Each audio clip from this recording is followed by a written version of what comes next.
ಈ ಕಚಡ ಕಂತ್ರಿ ನನ್ನ ಮಗನೇ ಈ ಚಂದಾಪುರದಲ್ಲಿ ಒಂದು ಜೋಳ ಸೋತಾರ ಹುಡುಗಿನ ಇವನ ಒಪ್ಕೊಂಡಿದ್ದಾನೆ ಮಲ್ಗಾಣ ಬಾ ಅಂತ ಕರೆದು ಕೈ ಹಿಡಿದು ಐಸ್ ಕ್ರೀಮ್ ಕೊಡ್ಸಿ 50 ರೂಪಾಯಿ ಕೊಟ್ಬಿಟ್ಟು ಯಾರಿಗೂ ಹೇಳ್ಬೇಡ ಅಂತ ಎದುರಿಸಿ ಬಂದಿಸಿ ಕಳಿಸಿದಾನೆ. ಒಂದೇ ದಿನದಲ್ಲಿ 3 ಸತಿ ಅಟೆಂಡ್ ಮಾಡಿದ್ರೆ ನಾಯಿ ಇವ್ರು ದಯವಿಟ್ಟು ಪೇರೆಂಟ್ಸ್ ಎಲ್ಲರಿಗೂ ಹೇಳ್ತಾ ಇದೀನಿ, ಫಸ್ಟ್ ನಿಮ್ ಮನೆಗಳಿಂದ ಆದಾಗ ಎದುರ್ಕೊಳ್ಳೋದು ಬಿಡಿ. ಫಸ್ಟ್ ಇಂಥ ನಾಯಿಗಳ ಚುಪ್ಪಿ ತಾವ್ ನೋಡ್ಬಿಟ್ಟು ನೀವೇ ಹೊಡೆಸಾಯಿಸಿ ಜೈಲ್ಗೆ ಹಾಕ್ಸಿರಿ.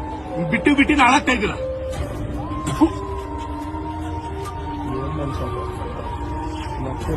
ಏಜ್ ಏನೋ ಎಷ್ಟು ಅನುಭವಿಸೋದು ಗೊತ್ತಾ ಹುಡುಗಿ?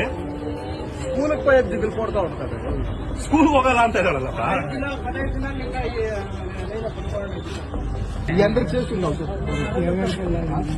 ಹೋಗ್ಬಿಟ್ಟೆ ಅప్పుడప్పుడు ಕನ್ನಡದಲ್ಲಿ ಮಾತಾಡೋ. ಕನ್ನಡದಲ್ಲಿ ಮಾಡಿದ್ಯಾ?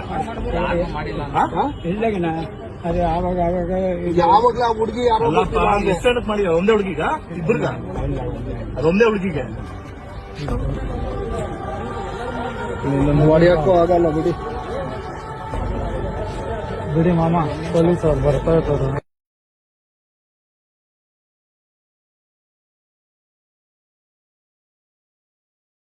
ಏನಂತ ಅಂದ್ರೆ ಕನ್ನಡದಲ್ಲಿ ಹೇಳಿ. ಮಲ್ಗಾಣ ಅಂತ ಕರೆದ ಹುಡುಗಿನ. ಏನಕ್ಕೆ ಕರೆದ ಹುಡುಗಿನ? ಅಲ್ಲ ತಪ್ಪಾಯ್ತಲ್ಲ. ರಿಲ್ಯಾಕ್ಸ್ ಕತ್ಲಾಗಿತ್ತ ಇಸ್ಕೊಂಡಿರಿ.